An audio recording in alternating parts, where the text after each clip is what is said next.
Good evening to all of you. तो बहुत ही बेसब्री से आप लोगों को भी इंतज़ार था और मुझे भी एक वीडियो बनाने का इंतज़ार था कि न्यू सिलेबस के अकॉर्डिंग जितनी भी बुकलेट्स आए और जेन्युइन बुक्स आए जिससे पढ़ के सिर्फ एक ही बुक को फॉलो करके हर एक यूनिट के लिए आप अच्छा स्कोर कर पाओ। अब अच्छा स्कोर बहुत लोग पूछ रहे हैं कि दीदी इतना कितना स्कोर करना चाहिए। तो देखो अभी जो लास्ट टाइम, पहली बात तो मैं एक बार बता दूं कि ये सारी बुकलेट्स हैं, बुक लिस्ट हैं यूनिट 1 से लेके यूनिट 10 तक, ठीक है। अभी जो नया सिलेबस आया है उसके अकॉर्डिंग सारी चीज़ें अब आ गई हैं मार्केट में। मैं 4-5 दिनों से हर जगह सर्च कर रही थी कौन सा बुक जेन्युइन है, कौन सी बुक लिस्ट फॉलो करने से आपकी सारी चीज़ें हो जाएंगी और कम से कम पढ़ के अच्छे से अच्छा आउटपुट निकाला जा सकता है। क्योंकि मैं वही करती हूँ, लिमिटेड रिसोर्सेज लो और मैक्सिमम रिवीजन करो, यही है आपका मूल मंत्र किसी भी एग्जाम को क्रैक करने का, ठीक है। तो मैं अब पर्सनली मैं बोलूँगी और मैं ये गारंटी दूंगी, अगर इन बुक्स को, जितनी बुक्स मैं बताने वाली हूँ, अच्छे से फॉलो कर लिया, इस 60 दिनों में प्रॉपर आपने फॉलो कर लिया, उन बुक्स को अच्छे से पढ़ लिया। अब अच्छे से पढ़ लिया मतलब कि आपको हर एक चीज़, उसके एक एक फैक्ट रटे होने चाहिए। वो अलग बात है कि जो इंपॉर्टेंट टॉपिक्स होंगे उन पे आपको ज़्यादा ध्यान देना है, लेकिन सारी चीज़ें जैसे मैं अलग से स्ट्रेटेजी वीडियो आएगी 2-3 दिन में, उसको फॉलो किया और इन बुक्स को अच्छे से पढ़ लिया तो आपका आराम से 85-80 क्वेश्चन मतलब आप कर पाओगे अच्छे से, ठीक है।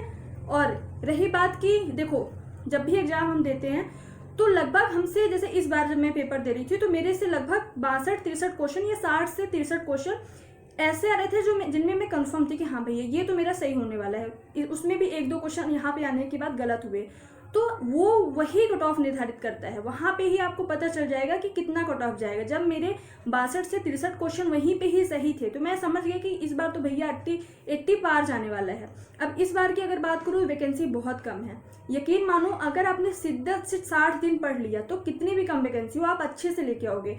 और जब सिलेबस चेंज हुआ है तो बहुत ऊपर नीचे मार्क्स सबके होने वाले हैं। अब चलो हम स्टार्ट करते हैं बुक लिस्ट के बारे में। तो देखो यूनिट 1 से लेके यूनिट 10 तक, ठीक है, सारी चीज़ें मैं बताऊंगी। जो लास्ट वाली बुक लिस्ट की वीडियो थी उसमें लगभग 50,000 व्यूज होने वाले हैं। तहे दिल से धन्यवाद, उसको बहुत सारे लोगों ने बहुत विश्वास करके उसको फॉलो करना शुरू भी कर दिया है। तो एक बात मैं बोलूँ कि अगर आपको अपने एक्सपीरियंस से, मैं आपको बता दूं, जिनको अगर पहली बार किसी के पास वीडियो पहुंच रही हो, मेरा 4 प्रीलिम्स कंटिन्यूअस क्लियर हुआ है, तो अगर आपको सच में कम पढ़ के मैक्सिमम आउटपुट निकालना है तो आप हर एक यूनिट के लिए उस बुक पे, हर एक यूनिट के लिए एक बुक फॉलो करना है और उस बुक पे विश्वास करना है, बार बार उसी को पढ़ना है और इधर उधर आप कहीं भी भटकने की जरूरत नहीं है। किसी भी यूट्यूबर को सुनो या फिर किसी भी बुक लिस्ट को फॉलो करो, बस उसको फॉलो करो एक बार ये करके देखो। इस बार अगर आपको 2 बार से नहीं निकल रहा तो एक बार इसको फॉलो करके देखो, ठीक है। कि आप किसी भी चीज को फॉलो करो, उसको शिद्दत से फॉलो करो, उस पर विश्वास करो और ये सोचो कि बस इसी में से आएगा, जो आएगा मैं इसी में से 100% अपना दूंगा, बेस्ट दूंगा, ठीक है। तो स्टार्ट करते हैं। सबसे पहली बुक, लास्ट टाइम के भी उसमें मैंने बताया था, इस बार भी बताऊंगी कि जो ये है ल्यूसेंट, ये बहुत ज़्यादा इंपॉर्टेंट बुक है। मतलब कि अगर इसको आप घोल के पी गए, आप इनमें से भी कुछ टॉपिक्स जो हैं वो बहुत ज़्यादा इंपॉर्टेंट है। इसके जो लास्ट की विधि होती है, इसको आप लोग देख सकते हो कि मैंने कैसे पढ़ा है। एक एक पेज, कोई भी एक पेज नहीं होगा कि जो हाईलाइट ना किए गए हों या फिर जो ब्लैक पेन से, नीले पेन से, रेड पेन से मतलब कि अंडरलाइंस ना किए गए हों। तो मैंने इस बुक को कम से कम इतनी बार पढ़ लिया होगा, मेरे हिसाब से 20 से 25 बार। आपको ज़्यादा लग रहा होगा, लेकिन अभी भी मैं अगर हिस्ट्री लेके बैठती हूँ, ल्यूशन इतनी बार पढ़ रही हूँ कि मैं 3 घंटे में पूरी हिस्ट्री ल्यूशन की पढ़ डालती हूँ। 2.5 से 3 घंटे बहुत ज़्यादा हुआ तो, ठीक है। इस तरीके से पॉलिटी 2 से 2.5 घंटे में, ज्योग्राफी, इंडियन ज्योग्राफी की बात करो तो आराम से 2 से 2.5 घंटे में हो जाती है। तो इस बुक को आपको हल्के में नहीं लेना। बहुत लोग बोलोगे थोड़ी सी वीडियो में भी लंबी हो जाए, पर एक एक चीज़ और इसी चीज़ को फॉलो करना है, आपका सारे डाउट्स क्लियर हो जाएंगे, ठीक है। अब देखो बहुत लोग बोलेंगे कि भैया सिलेबस चेंज हो गया है तो क्या ल्यूसेंट काम करेगा। ये बताओ, हिस्ट्री के जो ओल्ड सिलेबस, आपने सिलेबस तो देखा होगा, जो हिस्ट्री में ओल्ड सिलेबस से मैच करते हुए टॉपिक्स हैं वो सीधे इस बार भी देखना सीधे ल्यूसेंट से आएंगे, ठीक है। इसी तरीके से पॉलिटी से सीधे ल्यूसेंट से आएंगे। ज्योग्राफी तो बहुत इंपॉर्टेंट है, वर्ल्ड ज्योग्राफी मत पढ़ना ल्यूसेंट की, क्योंकि वो सिलेबस में नहीं है। इंडियन ज्योग्राफी बहुत इंपॉर्टेंट है, वो सीधे ल्यूसेंट से आने वाली है। तो इस बुक को आपको पढ़ना है। एक अलग से वीडियो आएगी जिसमें मैं ये बता दूँ कि ल्यूसेंट को, नया सिलेबस को देखते हुए ल्यूसेंट के कौन से टॉपिक पढ़ने हैं। एक बार मैं अभी दे देती हूँ ब्रीफ। ल्यूसेंट में आपको हिस्ट्री पूरी पढ़नी है, इंडियन, मेडाइवल, मॉडर्न, ठीक है। आप सिलेबस से टॉपिक मैच करो और पढ़ो, हो सके तो पूरा पढ़ डालो, ठीक है। स्पेशली जो आंदोलन वगैरह होते हैं ल्यूसेंट के और जो मॉडर्न हिस्ट्री है वो ल्यूसेंट का अच्छे से पढ़ लेना। लेना इससे। बाकी मैं यूनिट 1 में अलग से जो टॉपिक्स है उनके लिए भी मैं बताऊंगी, लेकिन अभी ल्यूसेंट में ये पढ़ना है, ठीक है। हिस्ट्री हो गई, पूरी पॉलिटी पढ़नी है अच्छे से, और ज्योग्राफी, इंडियन ज्योग्राफी पूरी पढ़नी है। फिर उसके बाद जो यूनिट 7 में मौलिक सिद्धांत है ना, फर्स्ट टॉपिक ही यूनिट 7 में दिया है कि विज्ञान के मौलिक सिद्धांत। तो उसमें आपको बायो, फिजिक्स, केमिस्ट्री तीनों आपको पता नहीं चलता कि कहाँ से आ रहा है वो मौलिक सिद्धांत से। कभी विटामिन ए के बारे में पूछ लिया, कभी विटामिन सी के बारे में पूछ लिया, तो कभी प्रोटीन पूछ लिया। तो ये सारी चीज़ें यूनिट से आपकी ल्यूसेंट से आपकी कवर हो जाएंगी, ठीक है। फिर उसके बाद विविध से बहुत बार क्वेश्चन पूछे जाते हैं। एक बार कर्णम मल्लेश्वरी जिससे संबंधित एक आया था, वो सीधे विविध में दिया गया था। दिन दिवस पूछ लिए जाते हैं, आपको पता नहीं चलता कि आखिर टॉपिक आया कहाँ से, तो ये ल्यूसेंट के विविध से आता है, ठीक है। तो इस तरीके से आपको ल्यूसेंट पढ़नी है, बहुत ही सिलेक्टेड टॉपिक ल्यूसेंट में अब पढ़ना है। पुराने सिलेबस के अकॉर्डिंग तो सारी ल्यूसेंट पढ़नी रहती है, लेकिन अब मैं अलग से वीडियो बना दूंगी कि ल्यूसेंट में कौन कौन से टॉपिक पढ़े और किस तरीके से पढ़े, ठीक है। अब देखो यूनिट 1 का देखो जो ट्रेडिशनल सब्जेक्ट्स हैं लाइक हिस्ट्री हो गया, ज्योग्राफी हो गया, पॉलिटी हो गया और इकोनॉमिक्स, ये सारी ल्यूसेंट से पढ़नी है। अब इसके अलावा यूनिट 1 में जो नए टॉपिक्स ऐड हुए हैं, जैसे कि उपनिषद हो गया, वेद हो गया, पुराण हो गया और संगीता, मतलब बहुत सारे जो नए टॉपिक्स हैं और जो भारत की संस्कृति कल्चर, इसको पढ़ना है आपको निर्माण आईएएस से। मैं निर्माण आईएएस क्यों कह रही हूँ, क्योंकि मैंने 2 यूनिट लास्ट 3 से 4 साल से मैंने 2 यूनिट्स खुद निर्माण आईएएस की पढ़ी है। आप लोग देख सकते हो किस यूनिट की वो मैं बता दूंगी, ठीक है। तो आपको निर्माण आईएएस की, अब निर्माण आईएएस में कंटेंट बहुत ज़्यादा रहता है, ठीक है। तो आप कुछ यूनिट्स जो मैं बताऊंगी वो तो आपको पूरा पढ़ना है उसी बुक से, लेकिन यूनिट 1 के लिए आपको सेलेक्टिव पढ़ना, स्मार्ट खेलना है आपको। तो क्या करना है कि यूनिट 1 के लिए आपको क्या करना है,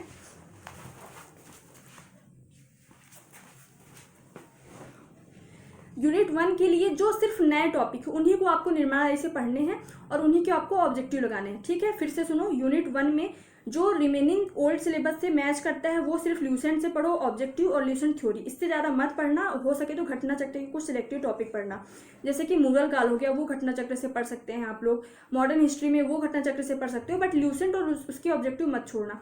अब जो नए टॉपिक्स हैं वो आपको सेलेक्टिवली मतलब कि कहाँ से पढ़ना पड़ेगा, निर्माण आईएएस की बुकलेट लो, यूनिट 1 की, खर्चा करना पड़ेगा आपको, बुक तो लेनी पड़ेगी, क्योंकि या फिर ऐसा हो सकता है कि 2-3 जो आपस में फ्रेंड्स हो वो 2-3 लोग एक मतलब पैसे कलेक्ट करो और एक बुक ले लो, 15 दिन इसने रखी उसके पढ़ो, नोट्स बनाओ, 15 दिन उसने रखी। ये मैं पैसा बचाने का एक तरीका बता रही हूँ। या फिर आपके पास इनफ है तो आप एक यूनिट मतलब की बुक ले लो और उससे सेलेक्टिव टॉपिक्स पढ़ना है, जो नए टॉपिक्स ऐड हो सिर्फ उन्हीं को निर्माण आईएएस से पढ़ना है, और बाकी को ल्यूसेंट से आप पढ़ोगे, काम चल जाएगा। मैं इसलिए नहीं बोल रही हूँ सारे टॉपिक्स निर्माण से पढ़ने, क्योंकि बहुत टाइम कंज्यूमिंग हो जाएगा, ठीक है।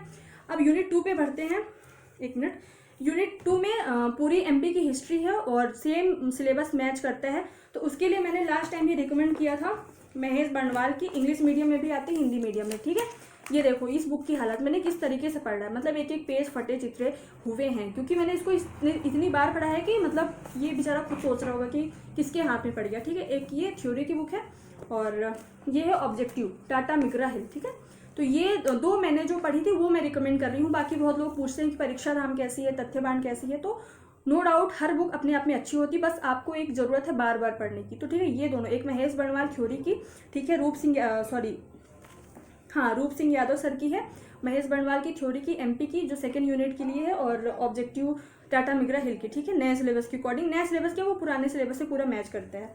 अब अगर यूनिट 3 में चले, हाँ एक बात और कि मे भी वीडियो लंबी हो तो मैं थोड़ा सा स्पीड फास्ट कर दूंगी एडिट करते टाइम, तो आप लोग अपने हिसाब से स्पीड कम ज़्यादा कर लेना। फिर यूनिट 3 में क्या है, सिर्फ आपको क्या पढ़ना है यूनिट 3 के लिए, ल्यूसेंट और घटना चक्र पढ़ना है, इससे ज़्यादा कुछ नहीं पढ़ना। ल्यूसेंट की पूरी थ्योरी पढ़ना है यूनिट 3 में, और उसके बाद जो सिलेक्टिव टॉपिक्स में घटना चक्र अलग से लेके आऊँगी वो पढ़ना है, ठीक है। अब उसके बाद यूनिट 4 में फिर से एमपी के आ जाता है पूरा, तो वही महेश बंडवाल पढ़नी है, यही दोनों बुक महेश बंडवाल, 1 मिनट, महेश बंडवाल और क्या पढ़ना है, महेश बंडवाल के अलावा टाटा मिग्रा हिल पढ़ना है, ठीक है। फिर यूनिट 5 में अगर फिर से आऊँ तो फिर वही पूरी पॉलिटी वगैरह है, इंडियन पॉलिटी है और एमपी की पॉलिटी है। तो एमपी के लिए सेम बुक ही फॉलो करना है, मतलब जो मैं बता रही हूँ। अगर कोई परीक्षा धाम हो वो परीक्षा धाम फॉलो कर सकता है, या फिर कोई मुकेश महेश्वरी रखते हैं वो भी फॉलो कर सकते हैं, लेकिन जो मैंने किया मुझसे मुझे बहुत बेनिफिट हुआ, इसलिए मैं बता रही हूँ कि ये फॉलो करनी का आपको दो, ठीक है, महेश बंडवाल और टाटा मिग्रा हिल, ठीक है। और इंडियन पॉलिटी के लिए आपको ज़्यादा नहीं भटकना है, इंडियन पॉलिटी की मोस्ट इंपॉर्टेंट, इंडियन पॉलिटी के लिए घटना चक्र बहुत इंपॉर्टेंट है, क्योंकि मैंने देखा है जब मैं यूपीपीएससी की प्रिपरेशन भी कर रही थी साथ में, तो जो कथन वाले क्वेश्चन आए थे 2022 के लिए, कथन वाले क्वेश्चन सीधे घटना चक्र से आ गए थे। तो आपको इंडियन पॉलिटी में और ज्योग्राफी में, इन दोनों में ज़रूर से ज़रूर आप घटना चक्र फॉलो कर सकते हो और करना भी चाहिए। तो इंडियन पॉलिटी के लिए सबसे पहले ल्यूशन की थ्योरी पूरा रट्टा मारो, एक एक आर्टिकल्स, बहुत सिंपल आर्टिकल्स आते हैं, संविधान संशोधन वगैरह वगैरह जो भी आते हैं, ठीक है। तो आर्टिकल्स पढ़ने हैं आप, मतलब पूरी ल्यूशन पढ़नी है पॉलिटी के लिए, इंडियन पॉलिटी के लिए आपको घटना चक्र के सिलेक्टिव टॉपिक्स पढ़ने हैं। अब यूनिट 6 में आते हैं। यूनिट 6 सबसे बड़ा इस टाइम पे हुआ बना हुआ है, क्योंकि यूनिट 6 के लिए आखिर कोई बुक अच्छे से मार्केट में अवेलेबल नहीं है। अगर है भी तो हम उन पर विश्वास नहीं कर सकते, क्योंकि नया सिलेबस, नया पैटर्न, पता नहीं हमारे साथ क्या होने वाला है, उससे आएगा कि नहीं आएगा। तो मैं आपको बताती हूँ, जेन्युइन बुक निर्माण आईएएस की 10 मार्च तक आ जाएगी, ठीक है। और उससे आप पढ़ो बहुत अच्छे से, एक एक टॉपिक पढ़ो। बाकी जब मेरा मेंस हो जाएगा तो मैं भी आपको यूनिट 6 के या फिर जो भी मुझे लगेंगे एक टॉपिक के नोट्स बना के आपको मैं टेलीग्राम पे, study with Prachi Parihar Telegram का चैनल है, टेलीग्राम में चैनल है, उसमें ऐड हो जाए, उसमें मैं भेजती रहूँगी। लेकिन मेरे मेंस की बात, तो यूनिट 6 के लिए भी निर्माण आईएएस मोर देन इनफ होगा, यकीन मानिए। बस आपके अंदर उसको पढ़ के उसको बार बार रिवीजन करने की क्षमता होनी चाहिए, उसको यहाँ पे माइंड में सेट करने की क्षमता होनी चाहिए, ठीक है। यूनिट 6 के लिए निर्माण आईएएस आपका, जितनी बुकलेट जो चीज़ मैं बता रही हूँ सिर्फ उसी को पढ़ो, विश्वास मानो, कोई भी कोचिंग, किसी की भी गाइडेंस, कुछ की ज़रूरत नहीं होगी, ठीक है। और स्ट्रैटेजी वगैरह अलग से मैं ला दूंगी कि किसको किस टाइम पे किस टॉपिक पे ज़्यादा, हर चीज़, सारी चीज़ें मैं ला दूंगी, ठीक है।